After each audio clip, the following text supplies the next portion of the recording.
Anitha Pushpavanamkuppusamy Viha YouTube channel அன்பர்கள் அனைவருக்குமே அன்பான வணக்கம். வணக்கம். எங்க நின்னு இருக்கோம்? மொட்டை மாடி தோட்டத்துல நின்னுட்டு இருக்கோம். நிறைய பேர் கார்டன் சீக்கிரம் காமிங்க அப்படினு கேட்டுக்கிட்டு இருக்கீங்க. கொஞ்சம் அது வந்து நம்ம எல்லாத்தையும் சரி பண்ணணும் இல்லையா? சில சீசனுக்கு சில மலர்கள் வரும், சில கீரைகள் வரும், சில செடிகள் எல்லாம் வரும். அதனால அதெல்லாம் சரிப்படுத்திக்கிட்டு இருக்கோம். மீண்டும் கொஞ்சம் நல்லா வளர்ந்த பின்னாடி உங்களுக்கு முழு தோட்டத்தையும் காமிக்கிறோம். இன்றைக்கு இந்த பதிவுல நம்ம கீரை விதை விதைப்பது எப்படி, எவ்வளவு ஆழம் விதைக்கணும், என்ன மண் சேர்க்கை சேரணும், இவர் தான் அதுக்கு ஏன்னா பேர் வாங்குறது நான், அவர் தான் தோட்டம் எல்லாம் அமைக்கிறாரு, அவர் சொல்லுவார். அதை நம்ம பார்க்க போகிறோம். மருந்து அடிக்காத கீரை நம்மளே விதைச்சி நம்ம தோட்டத்துல இருந்து எப்படி அறுவடை செஞ்சு சமைச்சு சாப்பிட்றது, அதாவது செழிப்பாக எப்படி வளர்க்கறது, அதுதான் ரொம்ப முக்கியம் இல்லையா? அது பார்க்க போகிறோம்.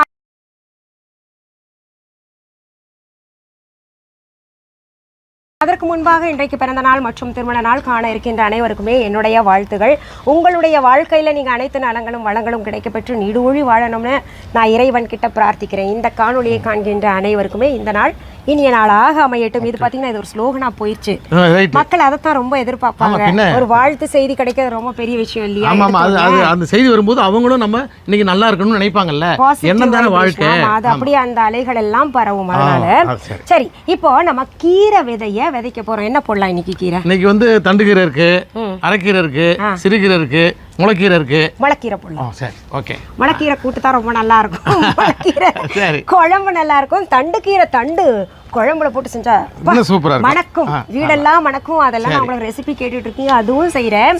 சரி, இப்போ நான் என்ன பண்ணிருக்கோம், நம்ம இந்த ட்ரம் இருக்கு இல்லைங்க, இந்த ப்ளூ கலர் ட்ரம், அது சும்மா கடந்தது நம்ம கிட்ட இருந்ததுன்னு சொல்லிட்டு அதுல கீரை விதைய விதைக்கலாம்னு சொல்லிட்டு இவர் சொன்னாரு. இப்போ நீங்க இந்த மாதிரி ட்ரம் இல்லன்னு வைங்களேன், கீரை விதைக்கிறதுக்கான பை இருக்கு. அது ஒரு அடி உயரம் இருக்கும், 2 அடி விட்டம் இருக்கும், நீளமாக கூட இருக்கும். நம்ம விஹா ஆன்லைன்ல இருக்குது. அது கீரை விதைக்கிறதுக்கு வந்து ரொம்ப ஆழம் தேவையில்லை. 1 அடி போதும், இல்லை 3/4 அடி கூட போதும், ஏன் 1/2 அடி கூட போதும். ஆமாம், இருந்தால் கூட அதில் கீரை வந்துடும். இது வந்து 1 அடி உள்ள வந்து உயரம் உள்ளது, 2 அடி விட்டம் இருக்குது. இதில் எவ்வளோ கீரை கட்டு வரும்? இதில் வந்து ஒரு 4 கட்டு வரும். 4 கட்டு வரும். 4 கட்டு வரும். இப்போ இதில் வந்து நான் வந்து 1/2 அடிக்கு தான் உரம் போட போகிறேன். அதில் தான் கீரை போட போகிறேன். என்ன கீரை வரும்போது பூச்சி பிடிக்கும், அது இருக்காமல் என்ன செய்யணும்னா வேப்ப எண்ணெய் இருக்குது இல்லையா, வேப்ப எண்ணெயில் தண்ணியை கலந்து ஸ்ப்ரே பண்ணால் போதும். அதுக்கு ரொம்ப இல்லை, கொஞ்சமாக.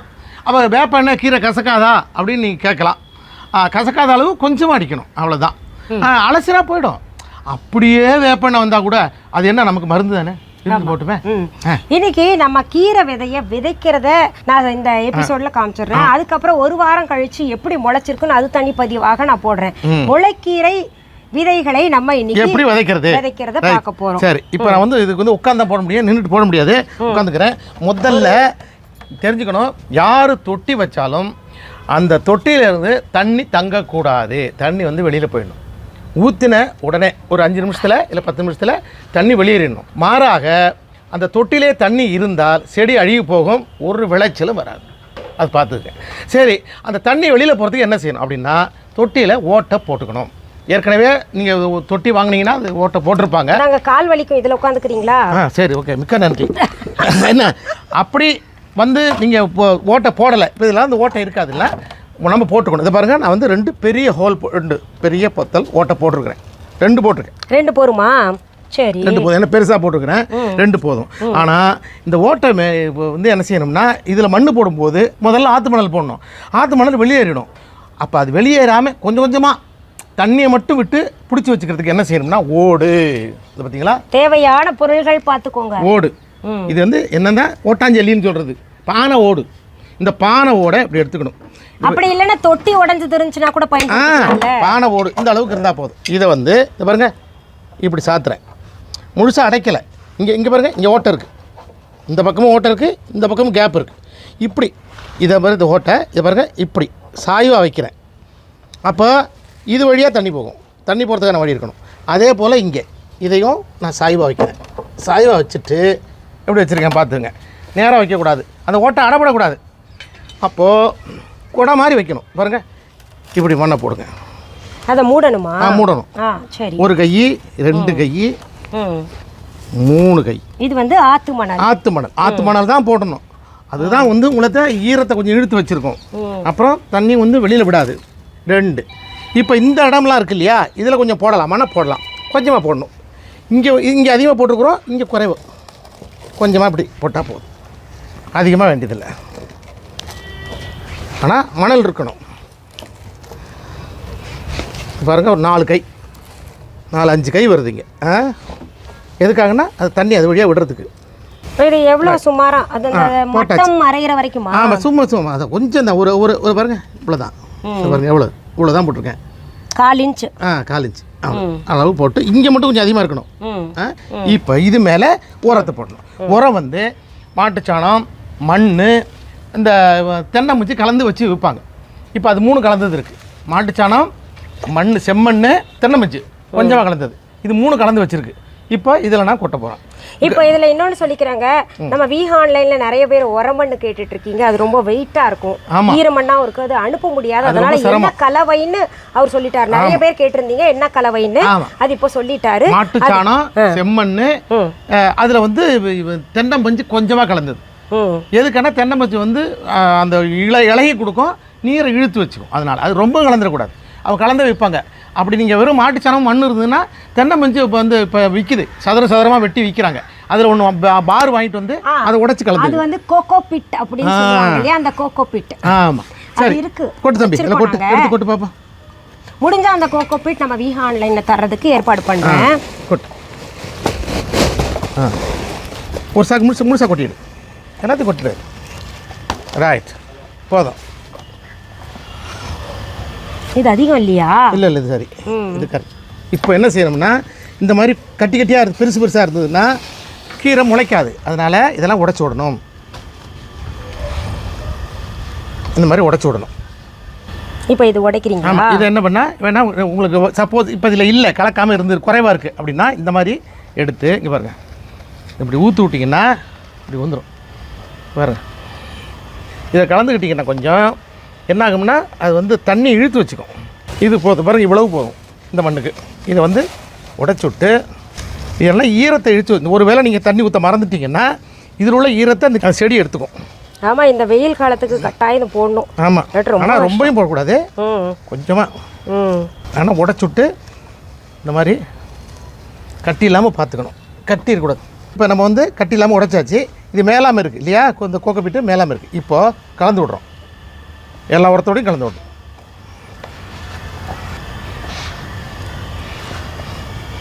கலந்து விட்டு ரைட். இப்போ வந்து தண்ணி வந்து முதல்ல ஊற்றிடக்கூடாது, ஞாபகம் வச்சுங்க. முதல்ல தண்ணியை ஊற்றிட்டு உரத்தில் முதல்ல தண்ணியை ஊற்றிட்டு அப்புறம் விதைய போடக்கூடாது. இதெல்லாம் முதல்ல கடைசியில் விதைச்சதுக்கு பிறகு தான் தெளிக்கணும். தண்ணி தெளிக்கணும். ஆமாம், ஊற்றக்கூடாது, தெளிக்கணும். இப்போ நம்ம இதெல்லாம் சரி பண்ணிக்கணும். இப்போது இது போட்டதுக்கு அப்புறம் நீங்கள் கையால் அமுத்தக்கூடாது, இப்படி அழுத்திடக்கூடாது. அழுத்துனா தண்ணி உள்ள கீழே இறங்காது, மேலாமல் இருக்கணும். நீங்கள் வந்து போட்டு அழுத்தக்கூடாது, உரத்தை போட்டு தொட்டியில் அழுத்தக்கூடாது, ஞாபகம் வச்சுக்க. இப்போ எவ்வளோ விதை போடுறீங்க? விதை வந்து 1 மில்லிகிராம் போதும். ஓ, 4 கட்டுக்கு அது போதுமா? 1 மில்லிகிராம் வரும். 4 கட்டு காமிங்க. இந்த பாருங்க, 1 மில்லிகிராம் விதை பாருங்க, இவ்வளோதான். சூப்பர் சூப்பர், இவ்வளவுதான். இதுக்கு மேலே போடக்கூடாது, தாங்காது இது. ஓ, இதுவே அதிகம். அப்படியா? ஆமாம், இதுவே இந்த தொட்டிக்கு அதிகம். பரவலாக போட்டு கிளறி விடணும். ஆமாம், இப்படி பண்ணி ரொம்ப ஆழமாக விரல், ஆமாம், ரொம்ப ஆழமெல்லாம் போகக்கூடாது. இது பாருங்க, இந்த விரலால் இப்படி பண்ணி விட்டால் போதும். இது பாருங்க, அவ்வளோதான். இப்போ விதைச்சாச்சு. ரொம்ப ஆழமெல்லாம் 1 இன்ச்சு அதுக்கு மேலே போகக்கூடாது. 1/2 இன்ச்சு, 4 இன்ச்சு இருந்தால் கூட முளைச்சிக்கும். அது மேலாமல் கிடந்தால் கூட முளைச்சிக்கும். இவ்வளோதான், போட்டாச்சு.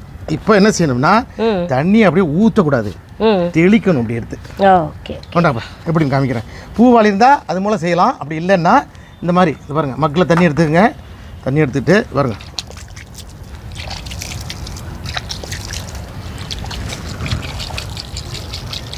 ஏன்னா கீரைங்கிறதுனால. மற்ற இதுன்னா பரவாயில்ல, நீங்கள் அப்படியே தண்ணியை ஊற்றி விடலாம். இது குழி பறைக்கக்கூடாது. ஃபஸ்ட் டைம் வந்து கொஞ்சம் அதிகமாக விடணும், ஏன்னா நீங்கள் தண்ணி விடாமல் இப்போ தான் உரம் போட்டிருக்கீங்க இல்லையா, அதனால் ஃபஸ்ட் டைம் வந்து ஒரு 4-5 மக்கு விடணும்.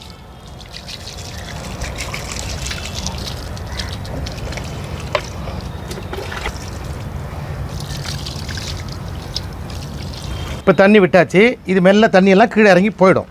இப்போ இது என்ன செய்யணும்னா நல்ல வெயிலில் கொண்டு போய் வச்சிடக்கூடாது, அதுதான் ரொம்ப முக்கியம்.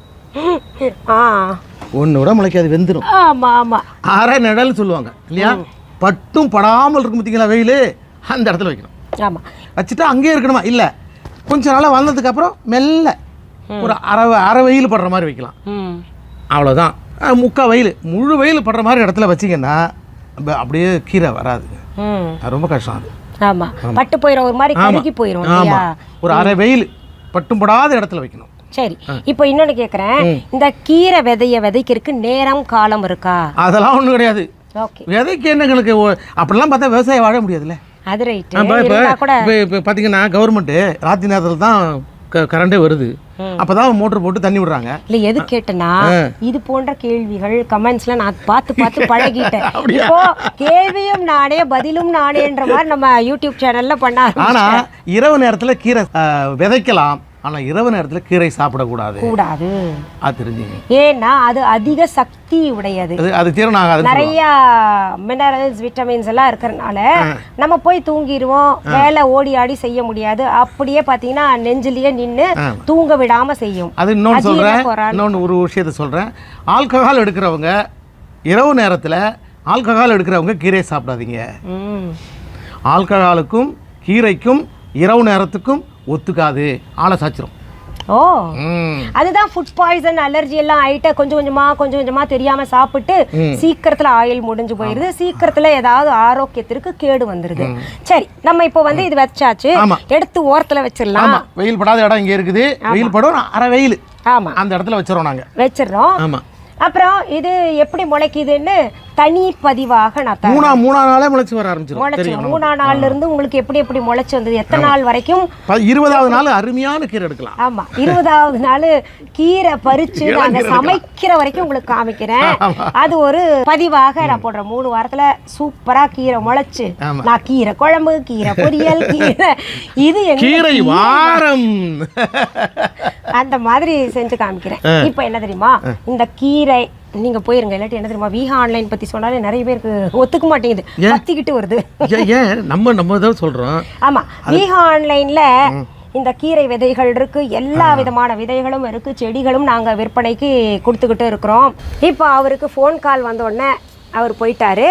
நம்ம இப்போ விஹா ஆன்லைன் பத்தி பார்க்கலாம். நம்ம விஹா ஆன்லைன்ல கார்டன் க்ரோ பேக்ஸ் இருக்கு, அனைத்து விதமான விதைகளும் இருக்கு. கத்திரிக்காய் விதை மட்டும் பார்த்தீங்கன்னா முள்ளு கத்திரிக்காய், அந்த கத்திரிக்காய், இந்த கத்திரிக்காய், எல்லா கத்திரிக்காயும் சேர்த்து பார்த்தீங்கன்னா கிட்டத்தட்ட 15 வெரைட்டி கத்திரிக்காய் விதைகள் இருக்குது. ஒன்று கூட விதைக்காமல் இருக்காதுங்க, அதாவது முளைக்காமல் இருக்காது, அனைத்துமே நல்லா முளைக்கும். ஏன்னா கிராமத்திலேருந்து கொண்டு வந்த விதைகள் அனைத்துமே. கருமஞ்சள் செடி மற்ற செடிகள் கூட விஹா கடையில் விற்றுக்கிட்டு இருக்கிறோம், நேரடியாக வர்றவங்க வாங்கிட்டு போயிடலாம். சரி, புதிதாக பார்க்கக்கூடியவர்கள் விஹா ஆன்லைன்னு சொல்கிறாங்களே அப்படின்னா என்ன அப்படின்னு கேட்பீங்க. விஹா ஆன்லைன் என்பது எங்களுடைய ஷாப்பிங் ஆப். இது வரைக்கும் யாராவது விஹா ஆன்லைன் ஷாப்பிங் ஆப் டவுன்லோட் பண்ணலைன்னா உடனே ப்ளே ஸ்டோர், ஆப் ஸ்டோருக்கு போய் டவுன்லோட் பண்ணிக்கோங்க. அப்படியும் தெரியலன்னா தம்ப்நெயிலில் கொடுக்கப்பட்டிருக்கின்ற விஹா ஆன்லைன் என்கின்ற ஸ்பெல்லிங் பார்த்துட்டு நீங்கள் டெக்ஸ்ட் பண்ணுங்கள், டவுன்லோட் பண்ணிக்கோங்க. அதுவும் புரியலன்னா டிஸ்கிரிப்ஷன் பாக்ஸ்லேயே லிங்க்ஸ் கொடுத்துருப்போம், அதை பார்த்து நீங்கள் டவுன்லோட் பண்ணி வச்சுக்கோங்க. சரிங்க, நேரடியாக பொருள்கள் வாங்கணும் என்ன பண்ணணும் அப்படின்னு கேட்டிங்கன்னா எங்களுடைய விஹா கடைக்கு வாங்க. அது சென்னை ராஜா அண்ணாமலைபுரத்தில் இருக்குது. இது தவிர பார்த்திங்கன்னா நாங்கள் viha.online என்கின்ற இ-காமர்ஸ் வெப்சைட்டும் வச்சுருக்கோம். நம்ம விஹா கடைக்கான phone number, address viha.online e-commerce வெப்சைட்லேயும் விஹா ஆன்லைன் ஷாப்பிங் ஆப்லையும் கொடுக்கப்பட்டிருக்கும், பார்த்துக்கோங்க. டிஸ்கிரிப்ஷன் பாக்ஸ்லேயும் இருக்கும். சரிங்க, உங்களுடைய விஹா கடைக்கான கிளைகள் வேறு எங்கேயாவது இருக்கா அப்படின்னு கேட்டிங்கன்னா எங்கேயுமே கிடையாதுங்க. சென்னையில் ஒரே ஒரு கடை தான் வச்சுருக்கேன். என்னுடைய பெயர், புகைப்படம், வீடியோவை பயன்படுத்திக்கிட்டு அவங்க கடை தாங்க, இல்லை வேறு ஒரு ஆன்லைன்லேயும் அவங்களோட தான் விற்றுட்ருக்கோம், எங்கள் ஆன்லைனில் அவங்க பொருள்கள் தான் கொடுத்துக்கிட்டு இருக்கேன் அப்படின்னு சொன்னாங்கன்னா அது முற்றிலும் தவறான செய்தி. எங்களுடைய பொருள்கள் எங்களுடைய விஹா ஆன்லைன் ஷாப்பிங் ஆப் மற்றும் viha.online இ-காமர்ஸ் வெப்சைட்டில் மட்டும்தான் கிடைக்கும். நேரடியாக பொருள்கள் நீங்கள் கடையில் பார்த்து வாங்கிக்கலாம். சரி, உங்களுக்கு கார்டன் செய்திகள் எல்லாம் ரொம்ப பிடிக்குது, அப்பப்போ கார்டன் பதிவுகள் நான் கொடுக்குறேன், கார்டன் டூர் திரும்ப காமிக்கிறேன். மீண்டும் அடுத்த பதிவில் வேறு ஒரு நல்ல தலைப்போடு உங்களெல்லாம் சீக்கிரத்தில் சந்திக்கிறேன். அது வரைக்கும் நன்றி, வணக்கம். அன்பான வாடிக்கையாளர்களே, உங்கள் விஹா ஸ்டோரில் பூஜை பொருட்கள், சிலைகள், ராசிக்கற்கள், வாஸ்து பொருட்கள், விதைகள், பாரம்பரிய அரிசி வகைகள், சிறுதானியங்கள், ஆர்கானிக் பொருட்கள், மூலிகை எண்ணெய், மளிகை பொருட்கள், மரச்செக்கு எண்ணெய், மரப்பொருட்கள், வெள்ளி ஆபரணங்கள், கிஃப்ட் ஆர்டிகல்ஸ், காட்டன் மற்றும் பட்டு புடவைகள், காட்டன் சுடிதார்கள், பட்டு பாவாடை, குழந்தைகளுக்கான விளையாட்டு பொருட்கள், ஹை குவாலிட்டி இமிடேஷன் நகைகள், வீட்டு உபயோக பொருட்கள், ஜூட் பேக்ஸ், ஹேண்ட்மேட் சோப்ஸ், அழகு சாதன பொருட்கள், சிறுதானிய பிஸ்கெட்டுகள், ஹோம் அப்ளையன்சஸ், இன்னும் பற்பல பொருட்கள் விற்பனைக்குள்ளது. விஹா ப்ராடக்ட்களை நீங்கள் வாங்க விரும்பினால் அது எங்களுடைய viha.online வெப்சைட் மற்றும் சென்னை ராஜா அண்ணாமலைபுரத்தில் உள்ள எங்கள் விஹா ஸ்டோரில் மட்டுமே கிடைக்கும் என்பதை தெரிவித்துக் கொள்கிறோம். வேறு எந்த ஆன்லைன் வெப்சைட்களிலும் விஹா ப்ராடக்ட்கள் விற்பனைக்கு கிடையாது என்பதை நீங்கள் கவனத்தில் கொள்ள வேண்டும். எங்கள் விஹா ஸ்டோரின் விலாசத்தை கண்டறிய கூகுள் மேப்ஸில் விஹா ஸ்டோர் என்று டைப் செய்தால் வழியை கண்டறியலாம். www.viha.online வெப்சைட்டிலும் விஹா ஸ்டோரின் அட்ரஸ் உள்ளது.